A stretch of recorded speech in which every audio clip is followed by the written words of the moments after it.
Well, Ben, let's bring you back on, and you're talking about the enemy within. Indeed, yes. Well, there's two emergent narratives, both of them coming from the same place. One of them is about the enemy within, and one of them is about the enemy without. I'm going to talk about both of them now.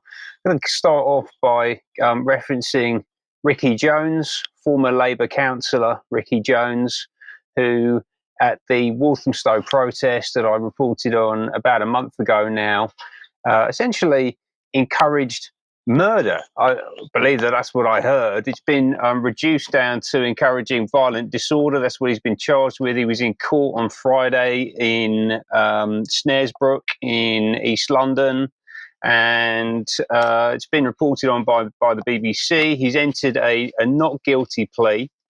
So you can see here he's denied encouraging violent disorder in connection with comments at a counter-protest. Videos had emerged online reportedly showing Ricky Jones telling a crowd in Walthamstow that far-right demonstrators needed to have their throats cut. Apparently, he's denied it, and there is a trial that's going to take place in January.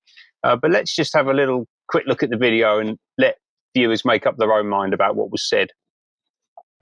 They are disgusting, nasty bastards, and we need to cull their throats and get rid of them all.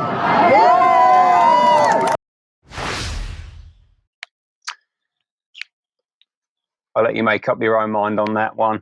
So Paul Mason, if you remember at the time, was very active on the ground at the protest, and actually, for my money, appeared to be coordinating a lot of the action. And he has been working with military intelligence, with MI6, that has been confirmed. But also he is a journalist, and a very well-established one, former BBC, former Channel 4 News, and he's actually taken to Prospect magazine last week with an article called "The New Fascism" that I'm going to talk about. And this is the enemy within narrative that we're currently hearing on a constant basis from people like Mason, and also people like Alan Rusbridger, who is the editor of Prospect magazine. He's the former editor-in-chief of The Guardian, and he's actually currently chair of the Reuters Institute for the Study of Journalism, and also a member of the Facebook Oversight Board, who I spoke about last week, which makes him one of the most senior censors in the world, actually, an incredibly powerful man. And let's go and have a look at this article, New Fascism. Absolutely fascinating, because one of the main things that struck me about this is that they're really struggling to define what this new fascism actually means. So he says here in the article, this is Paul Mason, we are no longer dealing with fascism as a Führer-led hierarchy, as it was in Nazi Germany, but as a rhizomic structure, which means it's kind of, the rhizomic refers to the root system that grows underneath trees that spread out horizontally, right? So there's no hierarchy here in this new fascism.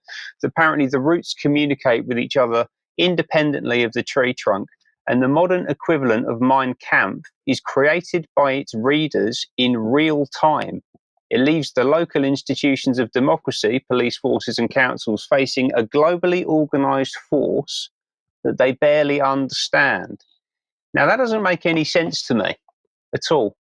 There's no hierarchy. It's all been developed in real time, organically, but also it's globally organised in some way, and no one really understands it. Very indistinct what this new fascism actually is. Let's have another look here. So today's fascism is internationalist by design and overtly structured around a theory of victory. Right? So this is all related to what he calls the Great Replacement theory. And that was developed in 2011 by the French writer Renaud Camus. And that asserts that the non-white immigration to Europe and the United States is not an accident, but a design, and it's a plan to replace white Christians by importing non-white communities with higher birth rates, which is something that we hear a lot, and actually is borne out by what's been going on demographically in the UK over the past several decades, right? So let's look at demographic change in London. One example, you can see here that since 1961, the proportion of the population coming from the white natives has gone down from 97.7% to 36.8%, with a whole range of different people coming in. Right now, we can argue the toss about whether that's intentional or not, but it would appear that there is some purpose behind this. There is a design behind this. So actually, he's pointing to something and saying that it doesn't exist, when actually I think in reality an examination of the facts suggests that it does. Now, just finally, drawing on this article, and I suggest going to read it. It's a really interesting insight into the narrative that the elites and the political establishment are trying to push. He says here, behind the lawyers, the liberals and the feminists stand the ultimate enemy, the cultural Marxists who have plotted the takeover. So these are the cultural Marxists that I was talking about earlier. This allegation, it's an allegation not borne out by fact, of course, is a straight lift from US paleoconservatism, which alleges that the Marxist left, having abandoned the proletariat, as I said earlier, it's exactly what we're seeing play out in this new woke fascist environment that we live in, seeks in league with a shadowy global Jewish elite to undermine Western society by promoting multiculturalism, reproductive rights, trans rights, and homosexuality.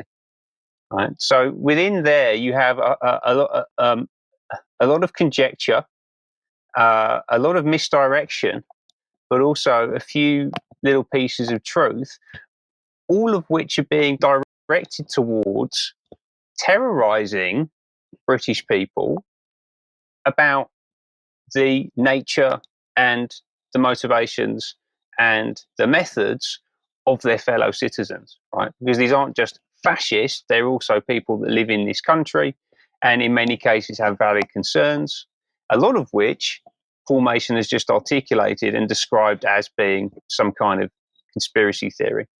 So that's the enemy within. That's the enemy within narrative that we're hearing. Now let's have a little look at the enemy without. And I'm going to refer to Anne Applebaum, who is a journalist. She writes for the Atlantic magazine. She is a regular attendee at the Bilderberg meetings. And she has just released a new book called Autocracy, Inc., The Dictators Who Want to Run the World. And last week, she spoke to Tortoise Media. She's had a bunch of other interviews, and she was also up at Chatham House, where I've taken a clip from the talk that she gave. So what I describe in my book is not, you're right, it's not an alliance or an axis in the traditional sense. It's a group of countries who do not share an ideology. So we're talking about communist China, nationalist Russia, theocratic Iran, Bolivarian socialist Venezuela, and a handful of others.